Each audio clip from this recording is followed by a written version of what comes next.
নমস্কাৰ মই জ্যোতিষী ডক্টৰ নিৰ্মল চন্দ্ৰ শৰ্মা আজি পুনৰ নতুন ভিডিঅ'টিলৈ মই উপস্থিত হৈছোঁ বন্ধুসকল আজি মই ক'ব বিচাৰিছোঁ অহা জুলাই মাহত বিশেষভাৱে কেইটামান ৰাশিয়ে শুভ ফল লাভ কৰিব আৰু সেই বিষয়ে ক'বলৈ লৈছোঁ বন্ধুসকল প্ৰথম কথা হৈছে কি সময়ে সময়ে 2-4টা মান গ্ৰহই সঘনাই যেতিয়া ৰাশি সঞ্চাৰ কৰে সেই সময়ৰ লগে লগে ৰাশি সঞ্চাৰ কৰাৰ লগে লগে কাৰোবাৰ বাবে শুভ দিন সমাগত হয় কাৰোবাৰ বাবে সাময়িকভাৱে অশুভ সময় একোটাৰ সৃষ্টি হৈ পৰে ঠিক তেনে ধৰণৰ বন্ধুসকল অহা জুলাই মাহটো বিশেষভাৱে ৰাশি চক্ৰত যথেষ্ট এটা পৰিৱৰ্তন ঘটিব যিটো নেকি সম্পূৰ্ণভাৱে ৰাশি চক্ৰৰ যিটো ৰূপৰেখা সেই ৰূপৰেখাটো সলনি হৈ পৰিব ইয়াৰ প্ৰধান কাৰণ হৈছে সচৰাচৰ বন্ধুসকল এটা গ্ৰহই বা দুটা গ্ৰহই কেতিয়াবা ৰাশি সঞ্চাৰ কৰে কোনোবাটো মাহত কিন্তু এনে ধৰণৰ একোটা সময় আহে য'ত নেকি ততোধিক গ্ৰহই ৰাশি সঞ্চাৰ কৰে একে ধৰণৰ অহা জুলাই মাহত 3টাকৈ গ্ৰহই ৰাশি সঞ্চাৰ কৰিব 3টাকৈ গ্ৰহই বন্ধুসকল 12টা ৰাশি 9টা গ্ৰহ এই 9টা গ্ৰহৰ 3টা গ্ৰহই ৰাশি সঞ্চাৰ কৰিব অহা জুলাই মাহত যাৰ কাৰণে নেকি কেইবাটাও ৰাশিয়ে বিভিন্ন ধৰণৰে প্ৰভাৱিত হ'ব আৰু তাৰে ভিতৰত বিশেষভাৱে যি শুক্ৰ গ্ৰহে ৰাশি সঞ্চাৰ কৰিব সেই শুক্ৰ গ্ৰহে ৰাশি সঞ্চাৰ কৰাৰ কাৰণে কেইবাটাও ৰাশিয়ে অৱশ্যই শুক্ৰ গ্ৰহৰ তৰফৰ পৰা শুভ ফল লাভ কৰিব বন্ধুসকল একে ধৰণৰে মংগল গ্ৰহে ৰাশি সঞ্চাৰ কৰিব মংগল গ্ৰহৰ পৰাও কাৰোবাৰ বাবে শুভ কাৰোবাৰ বাবে অশুভ একে ধৰণে ৰবি গ্ৰহে ৰাশি সঞ্চাৰ কৰিব কাৰোবাৰ বাবে শুভ কাৰোবাৰ বাবে অশুভ বন্ধুসকল গোটেইবোৰ গ্ৰহৰ কথা এটা সমু ভিডিঅ'ৰ ভিতৰত ক'ব পৰা নাযায় কিন্তু তৎসত্ত্বেও অহা জুলাই মাহটোত শুক্ৰ গ্ৰহে বিশেষভাৱে ৰাশি সঞ্চাৰ কৰাৰ কাৰণে কোন ৰাশি কেনে ধৰণৰ প্ৰভাৱিত হ'ব পাৰে এই বিষয়ে মই কিছু কথা ক'ব বিচাৰিছোঁ প্ৰথম কথা হ'ল বন্ধুসকল জুলাই মাহৰ 8 জুলাই তাৰিখে শুক্ৰ গ্ৰহে ৰাশি সঞ্চাৰ কৰিব শুক্ৰ গ্ৰহ কৰ্কট ৰাশিলৈকে আহিব মিথুন ৰাশিৰ পৰা কৰ্কট ৰাশিলৈকে আহিব মিথুন ৰাশিৰ পৰা একে ধৰণৰে 17 জুলাই তাৰিখে ৰবি গ্ৰহও আহি কৰ্কট ৰাশিত প্ৰৱেশ কৰিব ৰবি গ্ৰহ মিথুন ৰাশিৰ পৰা আহি কৰ্কট ৰাশিত প্ৰৱেশ কৰিব আৰু 12 জুলাই তাৰিখে মংগল গ্ৰহে ৰাশি সঞ্চাৰ কৰিব মেঘ ৰাশিৰ পৰা বৃষ ৰাশিলৈকে আহিব মেঘ ৰাশিৰ পৰা বৃষ ৰাশিলৈকে আহিব অৰ্থাৎ জুলাই মাহৰ ঠিক প্ৰথমাৰ্ধ যিটো অৰ্থাৎ প্ৰথম অৰ্ধেক সময় মাহৰ যি আধা সময় সেই সময়ৰ ভিতৰতে প্ৰায় 3টাকে গ্ৰহই ৰাশি সঞ্চাৰ কৰিব আৰু সেয়ে জুলাই মাহত যথেষ্ট প্ৰভাৱিত হ'ব বহুত জাতক জাতিকা বন্ধুসকল ইয়াৰ ভিতৰত যি 8 জুলাই তাৰিখে শুক্ৰ গ্ৰহে ৰাশি সঞ্চাৰ কৰি কৰ্কট ৰাশিলৈকে আহিব বন্ধুসকল কৰ্কট ৰাশিত 3টা গ্ৰহ একযুক্ত হ'ব কৰ্কট ৰাশিত 3টাকে গ্ৰহ একযুক্ত হ'ব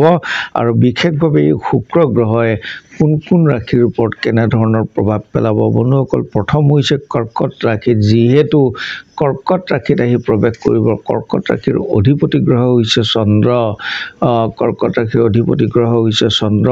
আৰু এই চন্দ্ৰ যুক্ত হ'ব খুব কম সময়ৰ কাৰণে দুদিনৰ কাৰণে যুক্ত হ'ব বন্ধুসকল যা হোক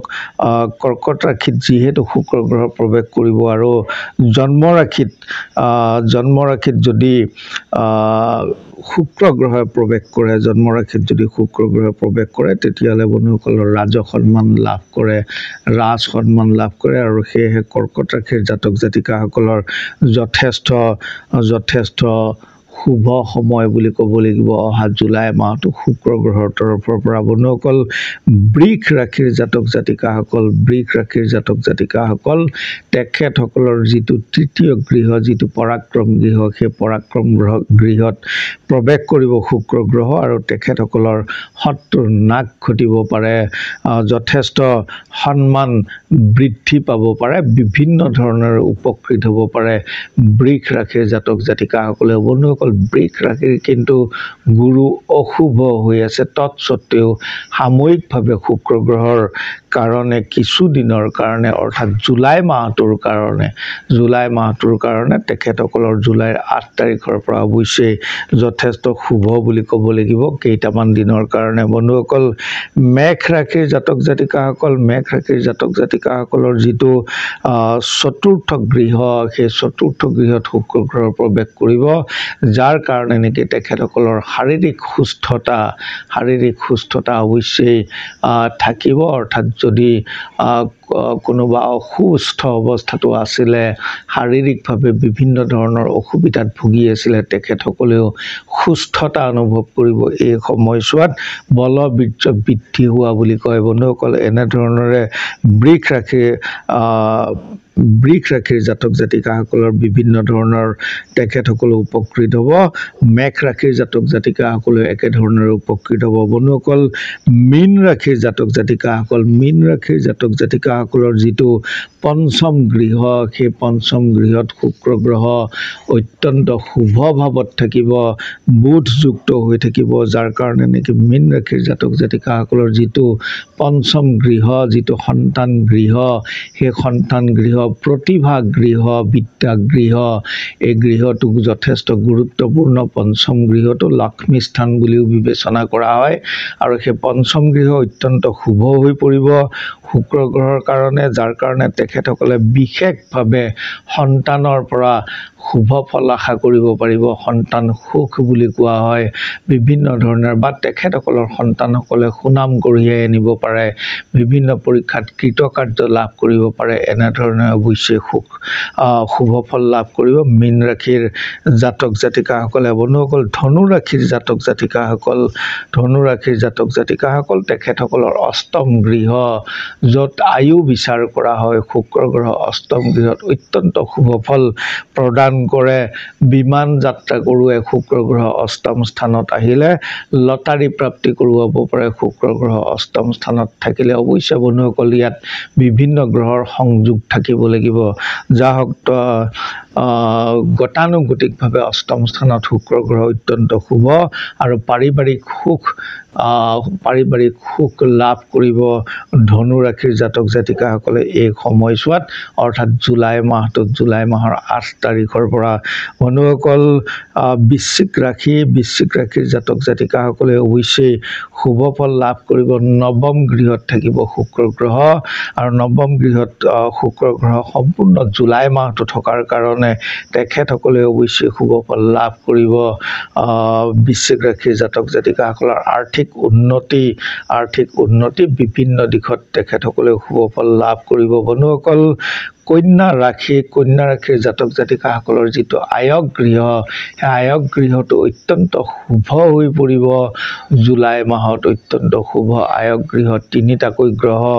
আয়ক গৃহত থাকিব শুক্ৰ ৰবি বুধ আৰু যিহেতু শুক্ৰ গ্ৰহ আয়ক গৃহত অত্যন্ত শুভপ্ৰদ জুলাই মাহটোৰ অধিক সময় শুক্ৰ গ্ৰহ থাকিব তেখেতসকলৰ আয়ক গৃহত কন্যা ৰাশিৰ জাতক জাতিকাসকলে অৱশ্যেই উপাৰ্জনৰ ক্ষেত্ৰত অত্যন্ত শুভ ফল লাভ কৰিব অহা জুলাই মাহত বন্ধুসকল খুব থুলমূলকৈ মই জুলাই মাহত কেনেধৰণৰ শুভ ফল লাভ কৰিব তাৰে কেৱল এটা গ্ৰহৰ ফলাফল প্ৰদান কৰিছোঁ বন্ধুসকল ইয়াত বাহিৰে কিন্তু জুলাই মাহত যিহেতু মংগল গ্ৰহে ৰাশি সঞ্চাৰ কৰিব ৰবিও ৰাশি সঞ্চাৰ কৰিব এই ক্ষেত্ৰত মংগলৰ ফলাফল পৃথক হ'ব পাৰে ৰবি গ্ৰহৰ ফলাফল পৃথক হ'ব পাৰে নিশ্চয় বন্ধুসকল মই পৰৱৰ্তী ভিডিঅ'ত মংগল গ্ৰহৰ ৰাশি সঞ্চাৰে কেনেধৰণে প্ৰভাৱিত কৰিব এই বিষয়ে মই কিছু কথা ক'ম বন্ধুসকল যিহেতু সম্পূৰ্ণ জুলাই মাহৰ 30 তাৰিখলৈকে শুক্ৰ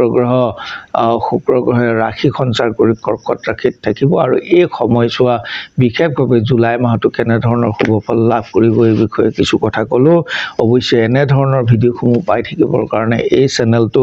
ছাবস্ক্ৰাইব কৰিব যদি ভাল লাগিছে নিশ্চয়কৈ লাইক কৰিব শ্বেয়াৰ কৰিব পৰৱৰ্তী ভিডিঅ'সমূহ অৱশ্যে চাই থাকিব ধন্যবাদ